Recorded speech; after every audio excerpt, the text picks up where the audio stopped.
इस वीडियो में हम लोग स्टार्ट कर रहे हैं क्लास 9 का polynomial exercise 2.4 question number 5। Start करते हैं। फर्स्ट पार्ट है फैक्टराइज। फैक्टराइज में फर्स्ट पार्ट क्या है, 4x square plus 9y square 16z square 12xy minus 24yz and 16xz। तो ये देखने से पता चल रहा होगा कि जब हम लोग आइडेंटिटी को ब्रेक किए थे ना, a plus b plus c का होल स्क्वायर, तो हमें क्या मिला था, कुछ इसी तरीके से बड़ा सा टर्म मिला था, a square b square c square 2ab 2bc and 2ca। सबसे पहले मैं आइडेंटिटी लिखती हूँ जिसका हम लोग यहाँ पे यूज़ करेंगे। ठीक है, तो फर्स्ट पार्ट को सॉल्व करने के लिए जो आइडेंटिटी यूज़ करेंगे वो क्या है, a plus b plus c का होल स्क्वायर। ये क्या होता है, a square plus b square plus c square plus 2ab plus 2bc plus 2ca। ठीक है, तो हमें क्या देखना है कि जो फर्स्ट पार्ट है उसमें x के ऊपर तो स्क्वायर लगा है बट 4 के ऊपर तो कोई स्क्वायर नहीं लगा है। 9y स्क्वायर y के ऊपर स्क्वायर है बट 9 के ऊपर नहीं है। तो सबसे पहला चीज़ काम क्या करना है कि इसको अरेंज करना है इसके अकॉर्डिंग। इसका जो राइट हैंड साइड है ना, बिल्कुल वैसा ही ये दोनों मैच कर जाएं ताकि हम लोग इसके बदले ये लेफ़्ट पार्ट आंसर दे सकें। ठीक है, तो हमारे पास जो पार्ट है वो क्या है, 4x square plus 9y square plus 16z square plus 12xy minus 24yz minus 16xz। ठीक है, तो इसको क्या लिख सकते हैं, इसको लिख सकते हैं 2x का होल स्क्वायर, इसको क्या लिख सकते हैं 3y का होल स्क्वायर, इसको 4z का होल स्क्वायर, और यहाँ पे 2ab का टर्म आता है। तो 2a की जगह पे ये 2x, b की जगह पे 3y, 2ab हो गया। 2bc तो 2 लिखा, b की जगह पे 3y और c की जगह पे 4z प्लस 2ca, c हो गया 4z और a क्या हो गया 2x। ठीक है, अब देखो ये वाला जो पार्ट है बिल्कुल इसके साथ मैच हो रहा है, तो इसके बदले क्या होता है ये, तो वैसे ही हमारे इतने से बड़े से पार्ट के लिए एक छोटा सा आंसर होगा, वो क्या होगा, a plus b plus c that is 2x plus 3y plus 4z और ये लगाया होल स्क्वायर। फैक्टराइज करना था, यहाँ भी छोड़ सकते हैं या फिर इसको 2 ब्रैकेट के फॉर्म में भी लिखा जा सकता है। तो ये हमारा हो गया फर्स्ट पार्ट, फैक्टराइज किया फर्स्ट पार्ट, हमारा आंसर आ गया। पढ़ते हैं सेकेंड पार्ट की तरफ। तो सेकेंड है हमारा 2x square y square 8z square minus 2 root 2 xy plus 4 root 2 yz minus 8xz। तो यहाँ पे क्या है ना कि बस एक रूट 2 दिख रहा होगा कि चलो भाई रूट 2 आ गया, अब इसका क्या किया जाए। तो हम लोग ना इसको भी होल स्क्वायर के फॉर्म में सारे टर्म्स को अरेंज करेंगे। आइडेंटिटी का जो राइट हैंड साइड पार्ट है उसके लिए तो 2 को क्या लिख सकते हैं, रूट 2 का होल स्क्वायर। ठीक है, सो पहले मैं इसको लिखती हूँ 2x square y square 8z square minus 2 root 2 xy plus 4 root 2 yz minus 8xz। तो अब इसको अरेंज करते हैं, रूट 2x होल स्क्वायर। ठीक है, रूट 2 को अगर 2 बार मल्टीप्लाई करते हैं तो क्या मिलता है 2, और x को 2 बार मल्टीप्लाई करोगे तो x स्क्वायर। तो x स्क्वायर तो दिख रहा था बट 2 के ऊपर कोई स्क्वायर नहीं लगा था, जिसकी वजह से हमें इसको अरेंज करना पड़ा। y स्क्वायर, तो y स्क्वायर चलो ठीक है, ये तो नॉर्मल हो गया। 8z स्क्वायर, क्या 8 को लिख सकते हैं 2 रूट 2 और z और ये रहा होल स्क्वायर। 2 रूट 2 को जब भी 2 बार मल्टीप्लाई करेंगे ना तो वो 8 बनाएगा। यहाँ देखो 2 रूट 2 इंटू 2 रूट 2, 2 2 जब 4 और रूट 2 को मल्टीप्लाई करते तो क्या बनता है 2, तो 4 2 8 हो गया।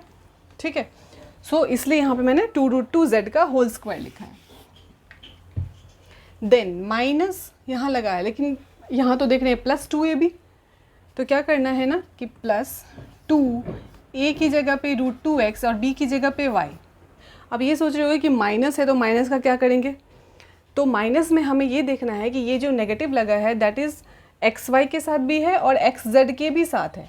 तो जो वेरिएबल कॉमन है दोनों में, कौन सा वेरिएबल कॉमन है, x, यानी x वाले टर्म को नेगेटिव बनाया जाएगा। ठीक है, तो इसमें नेगेटिव में क्या ध्यान रखना है कि जो हमें वेरिएबल दिखे ना जहाँ नेगेटिव लगा है उसमें कॉमन वेरिएबल क्या है, और उसी कॉमन वेरिएबल को यहाँ नेगेटिव बना दिया जाएगा। सो यहाँ पे इसको बनाएंगे नेगेटिव, तो ये भी हो गया नेगेटिव। अब इन तीनों को अगर मल्टीप्लाई किया जाए तो ऑब्वियसली ये नेगेटिव 2 रूट 2 xy दे देगा।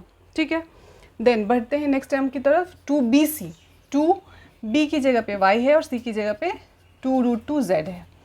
देन 2ca, सो 2 हमारा है, सी टू रूट टू जेड और ए की जगह पे नेगेटिव आ चुका है तो मैंने यहाँ पे नेगेटिव लिख दिया।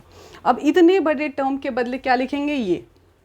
तो जब भी क्वेश्चन सॉल्व करो तो आइडेंटिटी बार बार रिपीट करनी है, ठीक है। मैं यहाँ नहीं लिख रही हूँ क्योंकि यहाँ पे फर्स्ट पार्ट में मैंने लिखा हुआ है। So using this one identity ये हम क्या लिखेंगे, minus root two x plus y plus two root two z का होल स्क्वायर। इसको यहाँ भी छोड़ सकते हैं या फिर 2 ब्रैकेट देकर भी छोड़ा जा सकता है। 2 रूट टू जेड, फिर से लिखेंगे minus root two x plus y plus 2 root two z, ठीक है। सो ये हमारा क्वेश्चन नंबर 5 कंप्लीट हुआ। बढ़ते हैं क्वेश्चन नंबर 6 की तरफ। क्वेश्चन नंबर 5 है हमारा, right the following cubes in expanded form, ठीक है। और इसमें टोटल 4 पार्ट्स हैं। फर्स्ट पार्ट हमारा क्या है, 2x प्लस 1 होल क्यूब। तो सबसे पहले आइडेंटिटी के बारे में सोचो कि इसमें कौन सी आइडेंटिटी लगेगी, a plus b whole cube या x plus y whole cube.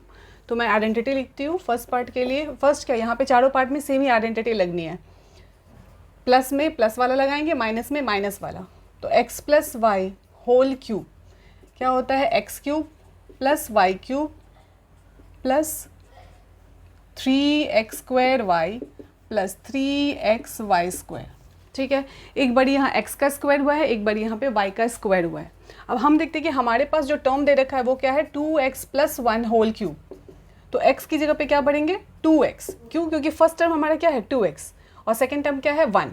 सो 2x क्यूब देन 1 का cube plus 3 2x square 1 plus 3x की जगह पे 2x और y की जगह पे 1 लिखेंगे और स्क्वायर लगाएंगे। इसको सॉल्व करेंगे और यहाँ पे आंसर देना है क्योंकि ये एक्सपेंडेड फॉर्म में लिखना है, ठीक है।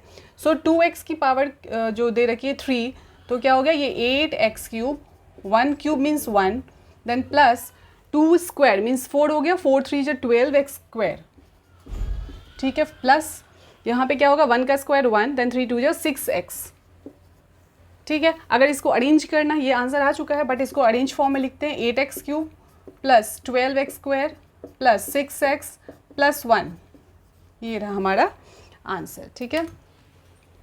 सेकेंड पार्ट देखते हैं क्या है, 2a माइनस 3b का होल क्यूब। अब इसमें कौन सी आइडेंटिटी लगेगी, a minus b whole cube.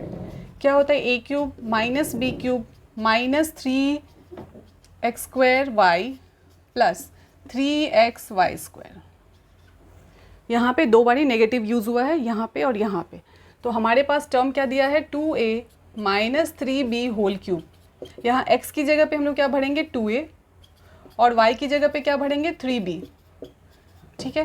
तो x की जगह पे 2a स्क्वायर, y की जगह पे 3b, again 3x 2a then 3b का होल स्क्वायर, ठीक है।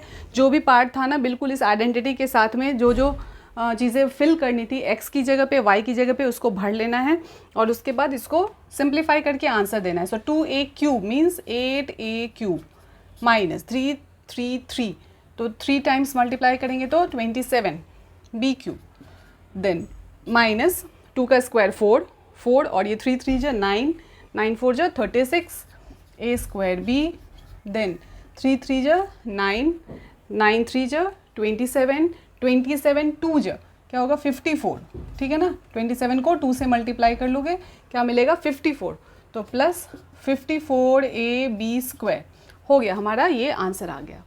अगेन थर्ड पार्ट करते हैं। थर्ड पार्ट में क्या दे रखा है, 3/2x प्लस 1 का होल क्यूब। इसमें देखो कौन सी आइडेंटिटी लगेगी, ये फर्स्ट वाली क्योंकि पॉजिटिव है। तो यहाँ पे x क्यूब मतलब 3/2 x का क्यूब कर देंगे, y क्यूब दैट इज़ 1 का क्यूब किया प्लस 3/2 x होल स्क्वायर और ये 1 क्यों, क्योंकि 3a स्क्वायर b था देन 3a लिखा और फिर b का स्क्वायर किया। अब इसको क्या करना है, सॉल्व करना है। तो 3 को 3 बार मल्टीप्लाई करो, 3 3 3 तो कितना होगा 27 हो गया 27। ये कितना होगा 2 का 3 टाइम्स 8 और ये x क्यूब, ठीक है। 1 का क्यूब 1 ही होगा। इसको सॉल्व करते हैं क्या मिलेगा 3 का स्क्वायर किया 9 x स्क्वायर और नीचे है 4 प्लस यहाँ पे क्या होगा 3 3 जा 9 x और नीचे में 2, 1 का स्क्वायर किया 1, इससे कोई फ़र्क नहीं पड़ा। अगर कहीं पे कटिंग हो रही है तो कटिंग करनी है, अदरवाइज़ नहीं करनी, सिंप्लीफाई करके आंसर दे देना है। तो यहाँ पे कोई कट नहीं रहा है और इसको अरेंज करके मैं आंसर दे रही हूँ 27/8 एक्स क्यूब, एक्स स्क्वायर वाला टर्म पहले आएगा, सो 9 3 27 अपॉन में 4 एक्स स्क्वायर, देन ये वाला टर्म लिखेंगे, अरेंज करके लिख रहे हैं, ठीक है, देन +1, ये हमारा क्या हो गया आंसर।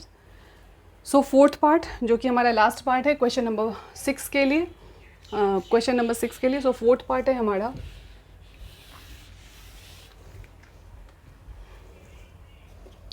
फोर्थ पार्ट, और ये माइनस की आइडेंटिटी लगेगी, तो माइनस लगाया, x minus y whole cube x cube minus y cube minus 3x square plus 3x y square.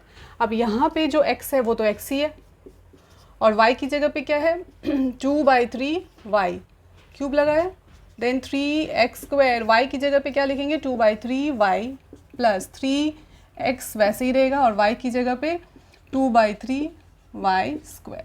इसको सॉल्व करते हैं।